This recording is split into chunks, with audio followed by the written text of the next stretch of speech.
नमस्कार मैत्रिणींनो, आज आपण करणार आहोत चणा डाळ वापरून दोडक्याची भाजी। इथे मी साधारण पाव किलो दोडका घेतला आहे आणि त्याच्या आपण शिरा काढून घेऊया। अतिशय हलक्या हाताने शिरा काढायच्या आहेत। हे पहा, अशा प्रकारे सर्व दोडक्याच्या शिरा आपण काढून घेत आहे।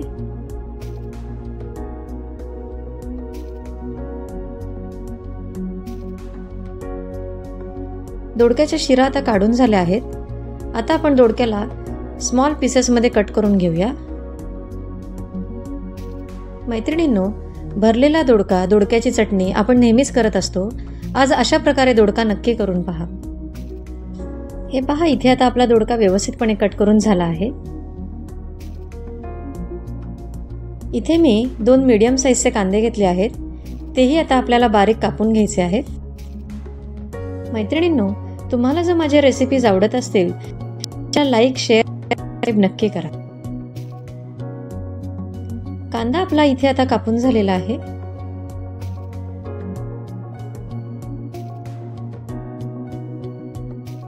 एक मीडियम साइजचा टोमॅटो घेतला आहे, तोही आता आपल्याला इथे बारीक कापून घ्यायचा आहे।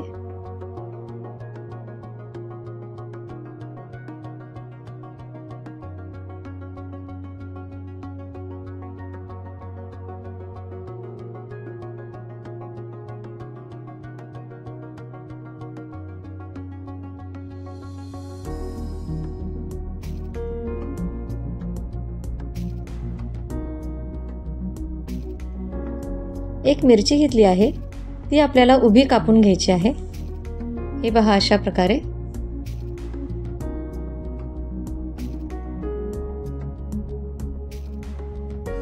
इथे मी 1 वाटी चणा डाळ साधारण 2 तास भिजत घातली होती।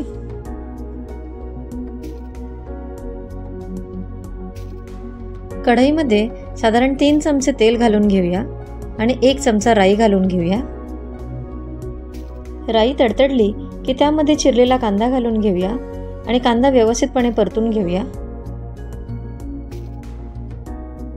आता यामध्ये भिजवलेली चणा डाळ घालून घेऊया आणि व्यवस्थितपणे फ्राय करून घेऊया। साधारण 2 ते 3 मिनिटं आपण झाकण ठेवून ही डाळ शिजवून घेऊया। डाळ पुन्हा एकदा फ्राय करून घेऊया। आता यामध्ये 1 चमचा हळद, 1 चमचा लाल तिखट पावडर आणि 1 चमचा लसूण मसाला घालून मिश्रण पुन्हा एकदा व्यवस्थितपणे फ्राय करून घेऊया। चिरलेला टोमॅटो आणि आलं लसूण पेस्ट घालून मिश्रण पुन्हा एकदा व्यवस्थितपणे फ्राय करून घेऊया। इथे तुम्ही पाहू शकता, डाळ व्यवस्थितपणे शिजलेली आहे।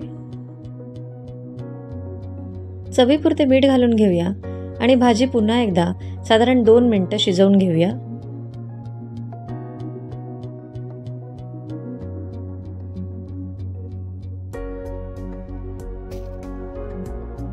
आता यामध्ये दोडका घालून घेऊया।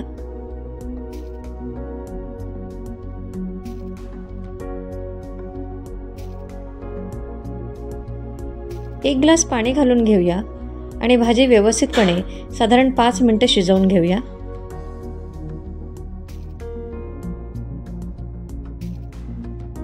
इथे तुम्ही पाहू शकता, भाजी आपली व्यवस्थितपणे शिजली आहे। हे पहा, डाळही व्यवस्थितपणे शिजलेली आहे। आता गार्निशिंगसाठी चिरलेली कोथिंबीर आणि चिरलेली मिरची घालून घेऊया। मैत्रिणींनो, अशा पद्धतीने दोडक्याची भाजी नक्की करून पहा आणि अशा छान छान रेसिपीजसाठी निहा की रसोईला सबस्क्राइब करा।